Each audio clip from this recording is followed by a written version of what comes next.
A reading from the letter to the Hebrews. Brothers and sisters, faith is the realization of what is hoped for, and evidence of things not seen. Because of it, the ancients were well attested. By faith, Abraham obeyed when he was called to go out to a place that he was to receive as an inheritance. He went out, not knowing where he was to go. By faith, he sojourned in the promised land as in a foreign country, dwelling in tents with Isaac and Jacob, heirs of the same promise, for he was looking forward to the city with foundations, whose architect and maker is God. By faith, he received power to generate, even though he was past the normal age, and Sarah herself was sterile, for he thought that the one who had made the promise was trustworthy. So it was that there came forth from one man, himself as good as dead, descendants as numerous as the stars in the sky, and as countless as the sands on the seashore. All these died in faith.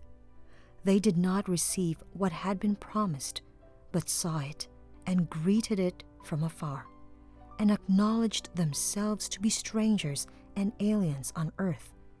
For those who speak thus show that they are seeking a homeland. If they had been thinking of the land from which they had come, they would have had opportunity to return.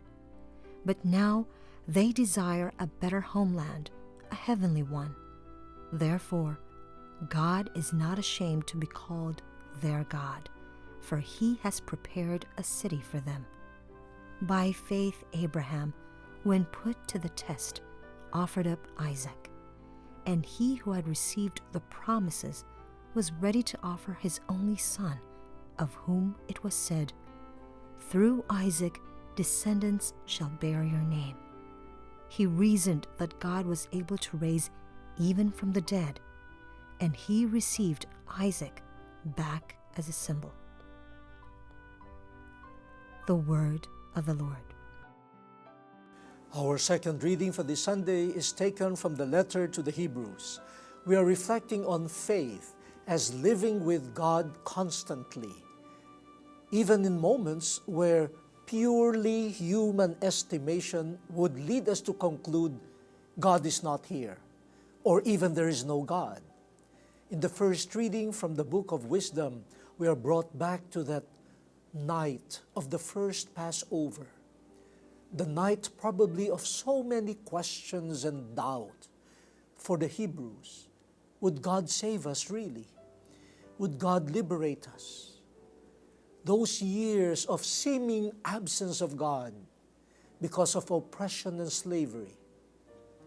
But faith made them convinced, really convinced, that God is with them, that God leads them. And so they obeyed God, God's precepts, and they held that supper, the Passover meal. In the second reading, faith is presented to us again as witnessed to by Abraham, Sarah, these great teachers of faith. We know their dark moments too. They didn't have a child. But one thing that made them believe that they were not really cursed, abandoned by God, even in their childlessness, is faith. So when God spoke to Abraham, asked him to leave his homeland, to go to a place that Abraham had no idea about, he obeyed. That obedience of faith comes from the conviction, God is real, God is with me, God is guiding me. Without that conviction, there is no way for us to make sense of Abraham's decision to leave established, stable life in his homeland. And then the promise that he would have children, advanced in age, and Sarah known to be barren. But Abraham believed not only in the words, for the words sounded absurd, but believed that there was a God, and that God knows their needs, and that God will be true. And by faith, they had a child, Isaac. But then God again said, "Offer Isaac to me." And Abraham obeyed. He was willing to offer his son, his only son, as a sacrifice to God.